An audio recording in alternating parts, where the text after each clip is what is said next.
Hello दोस्तों, राम राम, जय हिंद। एक बार फिर से स्वागत है आप सभी का एसएससी एग्जाम मंत्रा में। और उम्मीद करता हूँ आप सभी बहुत अच्छे होंगे, फिट होंगे, फर्स्ट क्लास होंगे और आपकी जो तैयारियां हैं वो काफ़ी जोरों शोरों में चल रही होंगी। आज की ये वीडियो बहुत ही स्पेशल होने वाली है एसएससी सीपीओ 2026 के कैंडिडेट्स के लिए, जिन्होंने अभी हाल ही में सीपीओ का एग्ज़ाम दिया हुआ है और साथ ही साथ वो वेट कर रहे हैं अपनी फिजिकल डेट का और डाउटफुल हैं कि क्या किया जाए, क्या हमें जो है फिजिकल की तैयारी करनी चाहिए, नहीं करनी चाहिए है। इन सब के ऊपर बात करेंगे आज की इस वीडियो में। तो चलिए करते हैं शुरू। काफ़ी समय हो गया है, एग्ज़ाम आपके हुए हैं, कंप्लीट हो चुका है और इस बार का जो एवरेज स्कोर है जो मैंने देखा था, तो जो कि पिछले सालों की कंपैरिज़न में हाँ, कुछ कम है। उसका मेन रीज़न था आपका जो एग्ज़ाम का जो सेक्शनल टाइमिंग का है, वो मेरे को लगता है एक सबसे मेन इस बार का वजह रहने वाली है। कट ऑफ आपकी जो है, इसके ऊपर बहुत कुछ निर्भर करेगी। उसमें भी मुझे लगता है कि कट ऑफ काफ़ी कम रहने के चांसेस हैं इस बार प्री के। हालाँकि देखो, कॉम्पिटिशन जो है वो हर साल दर साल जो है वो बढ़ता जा रहा है। तो आप चमत्कारिक अ, रूप से कम रहेगा इसकी उम्मीद आप मत ही करना। लेकिन हाँ, पिछले साल की कंपैरिज़न में काफ़ी हद तक कम रहने की संभावनाएँ हैं। लेकिन वैकेंसीज़ भी आप देखिए पिछले साल जितना नहीं है। और साथ ही साथ जो इस बार कैंडिडेट्स अपीयर हुए हैं प्री के लिए, वो भी कम है, फॉर्म भी कम भरे गए थे। तो ये चीज़ें जो हैं एक थोड़ा-सा पॉजिटिव अ, दिशा में आप सोच सकते हैं, इन सब पॉइंट को ले सकते हैं, क्योंकि वैकेंसीज़ भी ठीक हैं, इतना कम तो वैकेंसीज़ नहीं है, लेकिन अच्छी खासी वैकेंसीज़ इस बार भी हैं। और क्योंकि पिछली जो वैकेंसी आई थी वो अब तक की सबसे बड़ी वैकेंसी थी सीआईसीपीओ की, ठीक है? 5300 के आसपास में जो पद थे वो फिल हुए थे पिछली बार। तो इस बार भी जो है ये कोई छोटा-मोटा नहीं है, अच्छी खासी वैकेंसीज़ है। आपका जो एग्ज़ाम का जो लेवल था वो काफ़ी अच्छे स्टैंडर्ड का था। पिछले साल के कंपैरिज़न में थोड़ा-सा ज़्यादा बेहतर था और कुछ-कुछ शिफ्ट्स हैं जो कि कुछ और ज़्यादा हार्ड थी।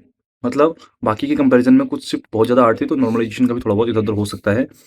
साथ ही साथ आपका 2 चीज़ें बहुत ही इम्पोर्टेंट हैं, फॉर्म कितने भरे गए हैं और कितने अपीयर हुए हैं, तो इससे भी जो कॉम्पिटिशन का है वो पता लगता है। देखो, जो मेन का कॉम्पिटिशन होता है, जो सबसे जो जिस्ट हम जिसे बोल सकते हैं, जो सबसे ज़्यादा जो क्रीम होती है कैंडिडेट्स की, मेन जो कैंडिडेट्स होते हैं वो आपके शुरू के 50,000 या 1 लाख इतने ही कैंडिडेट्स होते हैं जो मेन होते हैं और वो कैंडिडेट्स इसमें होंगे। बाकी की जो भीड़ बढ़ा दो आप, 10 लाख कर दो, 20 लाख कर दो, उससे तो वैसे भी उनसे तो आपका कॉम्पिटिशन वैसे भी कुछ नहीं रहता है। लेकिन हाँ, फिर भी एक थोड़ा-सा राहत हम अपने आप को दे सकते हैं कि ठीक है, कम है, ठीक है, ये चीज़ है। तो कट ऑफ के विषय में ज़्यादा सोचना आपको भी नहीं है, मैं कहूँगा। आप अपना फिज़िकल की तैयारी कीजिए, जितना भी आपका स्कोर बना है। अ, थोड़ा बहुत अगर कम भी है, तो नॉर्मलाइज़ेशन अभी है, तो ये चीज़ है। फिज़िकल आपका हमेशा काम ही आने वाला है, ठीक है? मैं अपने आज सिर्फ़ सीपीयू वालों के लिए नहीं, मैं अपना जो पुराने वीडियोज़ भी बनाता था, आपके जो जीडी वालों के लिए भी बनाता था वीडियोज़, तो उनसे ये कहता था कि फिज़िकल आपका बहुत ही ज़रूरी एक हिस्सा है शरीर का, अपनी आपकी डेली एक्टिविटी का। ये सिर्फ़ आपको इस सीपीयू के एग्ज़ाम में नहीं, बल्कि आप आगे आने वाले समय में कोई से भी दूसरा एग्ज़ाम देते हो, तो उसमें भी आपको बहुत ज़्यादा हेल्प करेगा। आप सीपीयू दो, आप कोई और एग्ज़ाम दो, स्टेट पुलिस का दो, एसआई का दो स्टेट पुलिस में, या आप डीएसपी का ही क्यों ना दो, ठीक है? तो आपका फिज़िकल आपका हर एग्ज़ाम्स में आपको काम आने वाला ही है।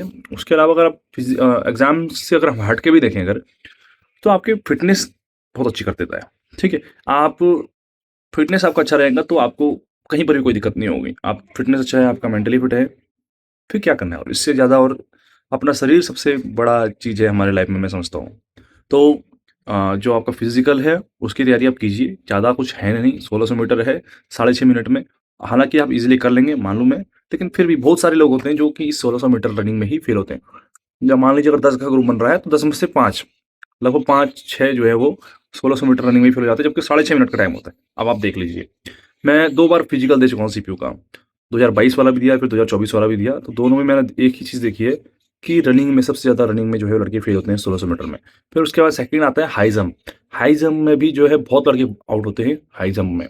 तो आप देख सकते हैं और इसका अगर आपने प्री में अच्छे नंबर आ गए थोड़ा-सा और अगर आपने फिज़िकल पास कर लिया, तो आपके 90% चांसेस हो जाते हैं कि आप फाइनल सिलेक्शन में ले जाएँगे।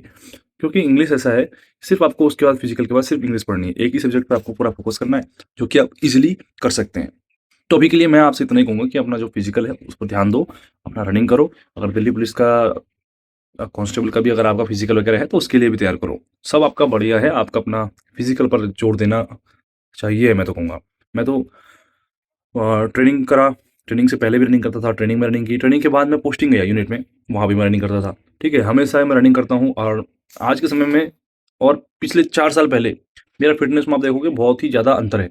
मैं आपको अपनी फ़ोटोज़ अपलोड करके दिखाऊँगा अपने कम्युनिटी सेक्शन में, तो आप कहेंगे कि यार वाक़ई में रोहित भाई ने बहुत मेहनत की अपने फिज़िकल को लेकर के। सो ठीक है, तो ये चीज़ है, फिज़िकल आपका हमेशा काम आने वाला है, अपना पढ़ाई भी करते रहो साथ में।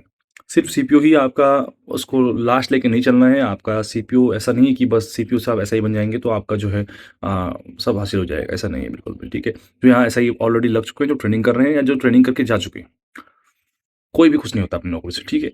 हर कोई जो है यही सोचता है कि वो जीवन में आगे बढ़े और आगे बढ़े, अपने घर के पास जाए, अपने माँ-बाप, है ना? तो यही चीज़ है, जिनके लिए हम कर रहे हैं अगर उनके पास ही नहीं है तो फिर क्या मतलब रह जाता है? लेकिन जब तक बेरोज़गारी है तो उस बेरोज़गारी से बेहतर कुछ ना मिले, वो बात होती है, ठीक है? तो आप अपना बढ़िया से फिज़िकल की तैयारी करो, लेकिन साथ ही साथ जो है अपना आगे और एग्ज़ाम्स जो आने आपके समय में आने वाले हैं दोस्तों, उसकी भी अच्छे से प्रिपरेशन आप करते रहो। उम्मीद करूँगा आपको मेरी बातें समझ में आई होंगी और ज़्यादा कट ऑफ की वीडियोज़ ये सब मत देखो। अपना टाइम वेस्ट करने के अलावा इसमें और कुछ आपको नहीं मिलेगा। साथ ही साथ टाइम तो वेस्ट होगा ही होगा, आपका जो मेंटली प्रेशर है, आपका फ्रस्ट्रेशन है, स्ट्रेस है, ये सब भी बढ़ेगा उस सब चीज़ों से, ठीक है? तो मैं उम्मीद करूँगा आपको मेरी बात समझ में आई होगी और आपके अगले जो आने वाले एग्ज़ाम्स हैं उसकी तरफ तैयारी कीजिए, फिज़िकल को अपना अच्छा रखिए, सब कुछ बढ़िया होगा, ठीक है? तो फिर मिलते हैं, तब तक के लिए बाय-बाय, टेक केयर, जय श्री राम, जय हिंद।